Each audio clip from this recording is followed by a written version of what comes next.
Hi hello പകച്ചു പോയി എൻ്റെ ബാല്യം എന്നൊക്കെ നിങ്ങൾ കേട്ടിട്ടില്ലേ? അതുപോലെ ഞാൻ പകച്ചു നിന്ന് പോയി ഗൈസ് ഈ സാധനം ഉണ്ടായിക്കൊണ്ടിരുന്നപ്പോൾ റവ കേസരി ഉണ്ടാക്കാമെന്ന് പറഞ്ഞാൽ പോയത്. പിള്ളേർക്ക് വൈകുന്നേരമായപ്പോൾ എന്തെങ്കിലും മധുരം കഴിക്കണമെന്ന് പറഞ്ഞു. എന്നാൽ പിന്നെ റവ കേസരി ഉണ്ടാക്കാം, വീട്ടിലാകെ റവയും പഞ്ചസാരയും ഒക്കെ ഇരിപ്പുള്ളൂ, ഉള്ളതൊക്കെ മതിയെന്ന് പറഞ്ഞൊരു മാനധൈര്യത്തോടു കൂടി ഞാൻ ഉണ്ടാക്കാനായിട്ട് അങ്ങ് പുറപ്പെട്ടു. ഞാനിതെല്ലാം ഉണ്ടാക്കി പകുതി വഴിക്ക് എത്തിയപ്പോൾ എന്ത് ചെയ്യണമെന്ന് അറിയാൻ ഞാൻ പെട്ടുപോയി. കാരണം ഇതെല്ലാം കൂടെ കൊണ്ട് കട്ട പിടിക്കാൻ തുടങ്ങി. നെയ്യൊക്കെ കുറേ ഒഴിച്ചു, പഞ്ചസാരയൊക്കെ ഇട്ടു, അതൊക്കെ മെൽറ്റായി, എന്നിട്ടും സംഭവം കട്ട പിടിക്കുന്നുണ്ട്. എന്താണ് കാരണം എന്നറിയാൻ വയ്യ. ഞാൻ ഇടയ്ക്കിടയ്ക്ക് നെയ്യ് വാരി വാരി ഞാൻ ചേർക്കുന്നുണ്ടായിരുന്നു. പിന്നെ കുറച്ച് വെള്ളം ചൂടാക്കി ഒഴിച്ചു. പിന്നെ ഇച്ചിരി കളറിന് വേണ്ടി മഞ്ഞപ്പൊടി ചേർത്തിട്ടുണ്ടായിരുന്നേ. ഇതെല്ലാം കൂടെ പിന്നെ അവസാനം എങ്ങനെയൊക്കെ ഞാൻ കേസരിയുടെ രൂപത്തിലൊന്ന് ആക്കി ഇളക്കി കുറച്ച് മറിച്ച് എടുത്തിട്ടുണ്ട്. പിന്നെ അലങ്കാരത്തിനൊന്നും ഒരു കുറവുമില്ല. സംഗതി ഫ്ലോപ്പായി പോയെങ്കിലും അലങ്കാരത്തിനൊന്നും ഒരു കുറവില്ലായിരുന്നു. ഇച്ചിരി അണ്ടിപ്പരിപ്പൊക്കെ മൂപ്പിച്ച് ചേർത്ത് വെച്ചിട്ടുണ്ട്.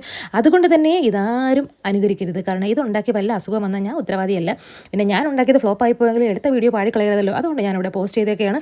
ആകെ മൊത്തം ഫ്ലോപ്പാണ്, കുളവാണ് എന്നിരുന്നാൽ പോലും അവസാനം ഇതിന് ടേസ്റ്റ് ഉണ്ടായിരുന്നു. അത് മാത്രമേ എനിക്കറിയത്തുള്ളൂ. അപ്പോൾ നമ്മുടെ വീഡിയോസ് ഇഷ്ടപ്പെടുന്നുണ്ടെങ്കിൽ, നമ്മുടെ ചാനൽ ഇഷ്ടപ്പെടുന്നുണ്ടെങ്കിൽ കാണുന്നത് സബ്സ്ക്രൈബ് ചെയ്യാൻ മറക്കല്ലേ. Tata bye bye.